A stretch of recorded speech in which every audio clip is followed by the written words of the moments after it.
The day I became a politician was September 11th, 2001. Standing in pajamas with phone in hand as tears streamed down for American dream that was fed to us has now went up in smoke. Renewed red passion every time I see tattered American flags and pierced lips saying, God bless America. Yes, but what God are you referring to? For my God doesn't come in green cloth paper in which we are reminded to praise to by tattooing on its back, in God we trust. Nor does my God comes in forms of red-stained concrete. Never does my God use lives as pawns in order for you to listen. Men do that. Never would my God call me to force people, each having his story and her story to tell, to be silenced and tagged martyrs for man's will and not his will, whether it be form of religion or form of government. In God, not man, I trust. The day I became a politician was the first day Mama would explain to me why she needed to include one more work schedule to her busy work week, one more brown woman making ends meet. This would be the time I'd find strength in my roots. I'm from a long line of women who have all taught their youth. Baby, we were not the ones born with the right of way. We must swim against the current to survive each day. And in my first years of life, I learned of the struggles, listening to stories told around pots of collard greens and rice cooking on Mama's hot stove. Life was all explained to me there. Melanin in a woman is minority square.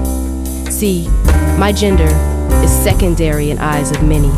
Some forget as I scrub floors in Beverly Hills. Some forget as I don't eat till my family is full. Some forget as I rock them to sleep, as I work the fields for a quarter a sack. They forget as I work the streets to support my babies. He forgets as I hold it down in every aspect of his world. He forgets to smile, say thank you, to appreciate.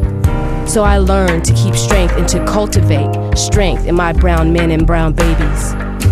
And to never forget to love myself.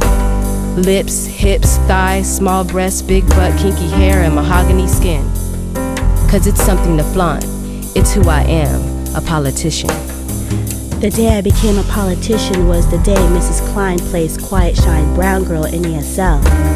Regardless that I had straight A's, regardless that I read 5 books a month for pleasure, regardless that I was born in Frisco to a nurse and a U.S. soldier.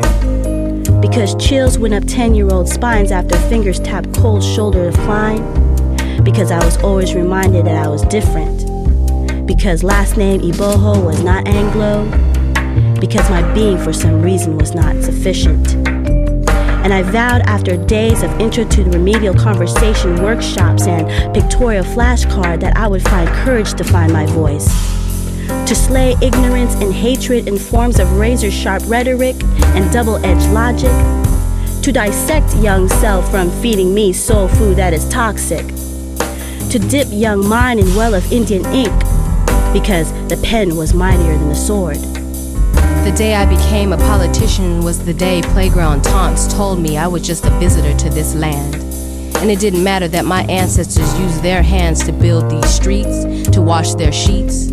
The same hands that were stripped of diplomas replaced with rifles. The same hands that covered hearts as they pledged allegiance to protect this land, with hands attached to fingers, trained to pull triggers, connected to barrels, aimed at another young man in the jungles of a foreign land. The same hands that when returned to homeland had to hold picket signs demanding equal rights.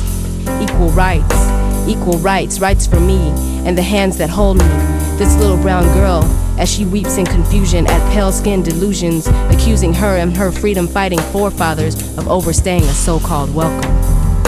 The day I became a politician was the day I was born. Born was the day I was born. Day I was given birth. Born. God-given birthrights. Right or wrong. Or right or wrong. Decisions made between wrong or right. Rights. Bill of Rights. Declaration of Independence. Right. Because you and you and you and she and he and they and she and he, we the people, in order to form a more perfect union, are politicians. You need to be heard. Definition of democracy. Have a voice. Has a say.